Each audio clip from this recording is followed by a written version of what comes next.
ગાંધીનગરમાં BZ Ponzi scheme કૌભાંડના મામલે ભૂપેન્દ્ર ઝાલાના વધુ 3 દિવસના રિમાન્ડ મંજૂર કરવામાં આવ્યા છે। 7 જાન્યુઆરીએ બપોરે 3 વાગ્યા સુધીના રિમાન્ડની મંજૂરી આપવામાં આવી છે। અહીં નોંધપાત્ર છે કે 7 દિવસના રિમાન્ડ પૂર્ણ થયા બાદ અમદાવાદ ગ્રામ્ય કોર્ટમાં ભૂપેન્દ્ર ઝાલાને ફરીથી રજૂ કરવામાં આવ્યા, જ્યાં વધુ તપાસની જરૂરિયાતને ધ્યાનમાં લેતા કોર્ટ દ્વારા તેઓના રિમાન્ડમાં વધારો કરવામાં આવ્યો। BZ પોન્ઝી સ્કીમ કૌભાંડના પગલે ઘણા નાગરિકો અને રોકાણકારોને મોટી આર્થિક નુકસાની થઈ છે।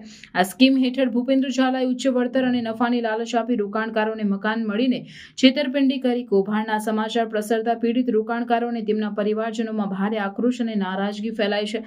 કૌભાંડની વિગતવાર તપાસ માટે પોલીસ અને તપાસ એજન્સીઓ સતત પ્રયત્નશીલ છે। BZ પોન્ઝી સ્કીમ કૌભાંડના બીજા પણ ઘણા સહભાગી હોવાની શંકા છે। અત્યાર સુધી પોલીસ દ્વારા અલગ અલગ પ્રોજેક્ટ્સ અને સ્કીમના આધાર પર તપાસ ચાલી રહી છે અને ભવિષ્યમાં વધુ ખુલાસાઓ થવાની સંભાવના છે।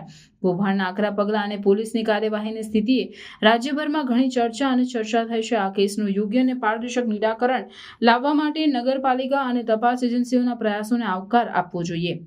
આ મામલે આગળની વધુ વિગતો જાણવા માટે લોકોને સતર્ક રહેવું જરૂરી છે અને સાથે જ હજુ પણ આરોપીઓના ધરપકડ અને રિમાન્ડની પ્રક્રિયા ચાલુ રહેશે।